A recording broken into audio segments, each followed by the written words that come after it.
comme pour toutes les circonscriptions où il y a plus de 12 candidats, de les répartir en 2 débats d'1 heure. Jean-François Nativelle, vous avez soutenu Jean Lassalle à l'élection présidentielle. Là, vous vous présentez sous l'étiquette Mouvement de la ruralité. Votre slogan, c'est conserver notre mode de vie proche de la nature, mais ce n'est pas la nature telle que la conçoivent les écologistes, qui ne sont pas vraiment vos copains. Alors, si vous voulez, déjà, bonsoir, merci à vous tous pour cette soirée. Merci à Réunion Première. C'est vrai que moi je plaide pour une écologie du bon sens et on est finalement confronté maintenant de plus en plus à un extrémisme qui cherche à nous enlever de la nature, à nous artificialiser, que ce soit dans la nourriture, que ce soit dans notre mode de vie quotidien. Alors c'est vrai que le mouvement de la ruralité, je m'en suis rapproché très rapidement au début de mon engagement puisque c'était les seuls en France qui défendaient vraiment l'humain. Et je ne suis pas, bien sûr, dans les extrêmes. Je ne suis pas satisfait non plus du gouvernement actuel.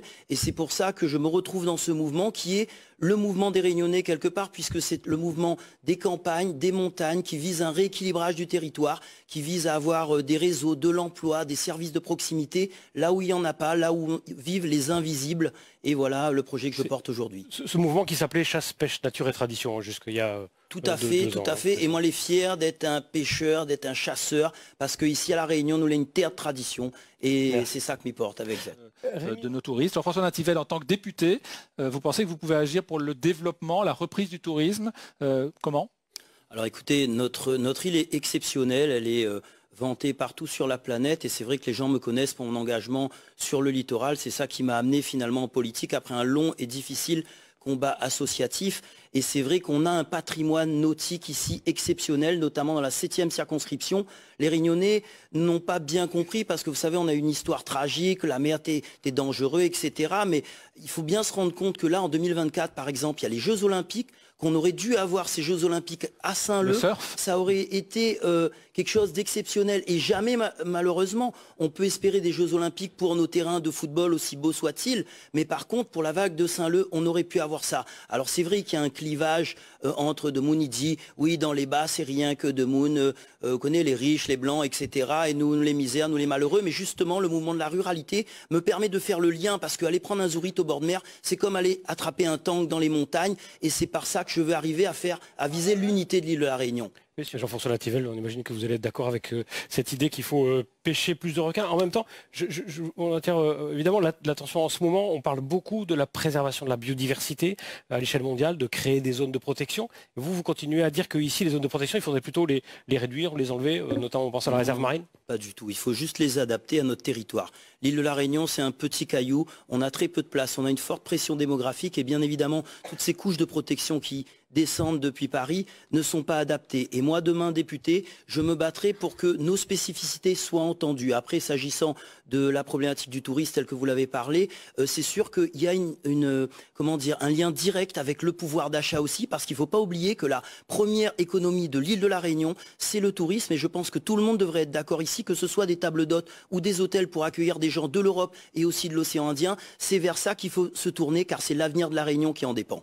Jean-François Nativelle, sur cette question, du transport. Alors évidemment, comme le rappelait Persol Gaillard, on n'est pas sur une élection régionale, mais bien sur une élection nationale. Mais il y a des lois, il y a des plans qui sont aussi déterminés par Paris. Justement, le mouvement de la ruralité, c'est le mouvement des paysans, des agriculteurs, des éleveurs, c'est le mouvement de nos campagnes, de nos montagnes. Et dans ces zones-là, effectivement, comme l'a dit Monsieur Marcely, on ne peut pas avoir des transports, c'est compliqué d'avoir des transports électriques. Et bien sûr qu'il faut diversifier les modes de transport. C'est pour ça que notre mouvement propose un ministère et des lois qui soit au plus près des préoccupations de toutes de monde qui vivent dans les hauts, pour que rendre obligatoire, par exemple, qu'on a des transports de qualité, parce qu'on a beaucoup de monde qui reste à terre, le bus il démarre trop tard le matin, zot les en galère pour aller travailler, pour aller former à zot, et ça c'est un droit, et c'est quelque chose que les en capacité à l'Assemblée nationale de débattre et de proposer quelque chose. Jean-François Nativelle, vous nous avez bien expliqué tout à l'heure que votre vision de la défense de l'environnement, c'est pas celle des écologistes.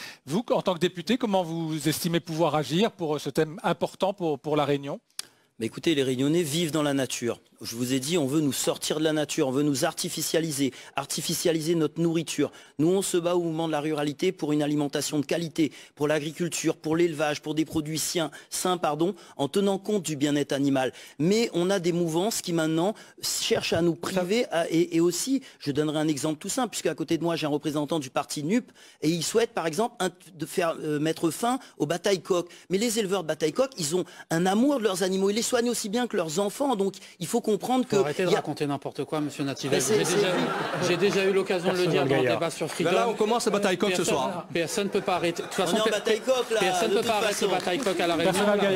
La plupart des ronds coqs, les marrons, les coqs, de toute façon, le coq bataille, il bataille même si on ne fait pas le rond. C'est marron le coq. Donc, la plupart des ronds coqs, les marrons, pas toutes. Donc à aucun moment, je l'ai dit à Freedom et je le redis, à aucun moment on arrêtera les batailles coqs. D'abord parce qu'on ne le veut pas. D'abord parce qu'on ne le veut pas. Deuxièmement parce qu'on sera incapable de le faire. On est tous défenseurs. Le programme, il faut arrêter de raconter. En tout cas, à la Réunion, on n'arrêtera pas. Alors vous écrivez dans le programme national, sinon on n'a pas été député. C'est sûrement un sujet qui passionne de nombreux Réunionnais. Alors là-dessus, ça veut dire, excusez-moi, si c'est dans le programme de la France Insoumise, vous pensez, Perceval Gaillard, qu'il peut y avoir des spécificités régionales? Le programme de la France Insoumise pour la Réunion, c'est nous qui l'avons écrit. Donc on fait un petit peu ce qu'on a mis dedans, et en aucun cas, il s'agit d'arrêter les batailles coqs. Le gourou, on a voulu le rencontrer il y a 5 ans, il a refusé de nous voir. Je suis désolé. Mais arrêtez un petit peu avec ça.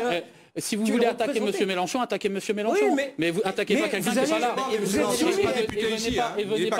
Ne parlez pas tous ensemble, s'il vous plaît, on ne vous entend pas. Revenez à la Réunion, s'il vous plaît. Et ne venez pas raconter des choses qui ne sont pas dans notre programme. Maintenant l'assumer, faites-le. Mais je ne vais pas assumer quelque chose qui n'est pas dans notre programme. Il ne peut pas assumer un député Bakkaré. Pour revenir sur les spécificités, dans la protection de l'environnement, est-ce que vous considérez, Jean-François Nativel, qu'il faut ici, par exemple, interdire plus de pesticides ou pas? Alors tout à fait, la production d'une alimentation saine passe à une rationalisation des intrants, des produits qu'on va mettre sur les cultures. Et c'est sûr que les agriculteurs disent, nous, on a besoin de continuer. Il faut justement ne pas basculer. Regardez l'exemple de la betterave en France, où on a supprimé des produits qui finalement, la production de betterave s'est effondrée à un point tel que Emmanuel Macron était obligé de revenir en arrière. Et quand il fait ce genre de concession écologique, et il a pris une volée de bois vert, et ben c'est pour ça aussi que finalement, 5 ans de mandat, des promesses sur l'accès à la mer, et elles n'ont pas été tenues. Donc on est quantité négligeable, et moi j'aimerais demain pouvoir être à Paris et vraiment défendre la Réunion, défendre nos traditions et ce qui fait notre identité. Hélène Coteville, vous pouvez répondre là-dessus. Effectivement, on a eu l'impression qu'il y avait des reculs sur cette question. Mais vous avez combien de mois de mandat, d'années de mandat? Vous avez fait quoi aujourd'hui pour la crise requin à la Réunion? Vous en avez beaucoup parlé. C'est quoi ce que vous avez fait aujourd'hui? Dites-moi. Moi, j'en parle pas dans un thème de campagne, alors je débarque en politique. Vous en parlez partout. Il y a des femmes et des hommes. Une mesure phare pour le pouvoir d'achat. Alors, une mesure phare pour le pouvoir d'achat, bien sûr, ce serait de pouvoir baisser les taxes sur les produits de première nécessité, mais aussi, donc ça passe par la continuité territoriale, parce que notre éloignement a des conséquences sur l'ensemble des prix. Et c'est au gouvernement français de s'assurer que les produits qui arrivent à l'île de la Réunion soient à des prix abordables. C'est la continuité. En Corse, ils ont bien des choses qui sont mises en place. Nous, ici, on est très loin. On parlait des billets d'avion tout à l'heure. C'est aussi le rôle du gouvernement. Il y a une défaillance locale actuellement. Et moi, j'aimerais qu'on insiste là-dessus parce que c'est essentiel. C'est la question de la légalisation du cannabis, version créole le Zamal. Est-ce que, brièvement, vous pouvez chacun nous dire si vous êtes pour ou contre la légalisation? Jean-François Nativel? Alors, vous savez, ici, quand ça marche un peu dans les hauts, bien souvent, on en a un pied dans la cour de Moon. Il y a une grosse hypocrisie. Il y a une grosse hypocrisie de la part des autorités parce que, bien sûr, ici, ça fait partie des traditions. Et en métropole, il y a une économie parallèle. Et il est évident qu'on voit des modèles de pays qui ont réussi le pari de la dépénalisation sans pour autant augmenter la délinquance et les maladies associées. Donc vous êtes pour la dépénalisation? Jean-François Nativel, c'est à vous. Alors, vous me connaissez pour mon franc-parler et ma persévérance. Le rôle d'un député est important. C'est lui qui représente la Réunion à Paris dans le cadre des propositions et des débats sur les lois. Sans élus déterminés à défendre au plan national notre ruralité, notre attachement profond à la nature, il ne restera plus aucun droit demain du bord de mer à nos plus hauts sommets. Soyez assurés aujourd'hui que comme moi la bataille pour la mer, ma bataille pour toutes les injustices y frappe la société créole. Je souhaite être le député de ceux qui croient en l'avenir de notre territoire, de ceux qui veulent un élu sincère, authentique, capable de s'exprimer avec conviction et détermination et capable de défendre nos spécificités, nos traditions jusqu'aux plus hautes assemblées. Sachez aussi que jamais je ne piétinerai mes valeurs pour une carrière ou de l'argent. Chaque voix compte et je compte sur vous pour montrer qu'avec la volonté et le cœur, un citoyen est capable de rivaliser avec les grands partis politiques en place. Le 12 juin, votez pour un citoyen engagé. Faites le bon choix. Votez pour Jean-François Nativelle, bulletin numéro 8. Merci.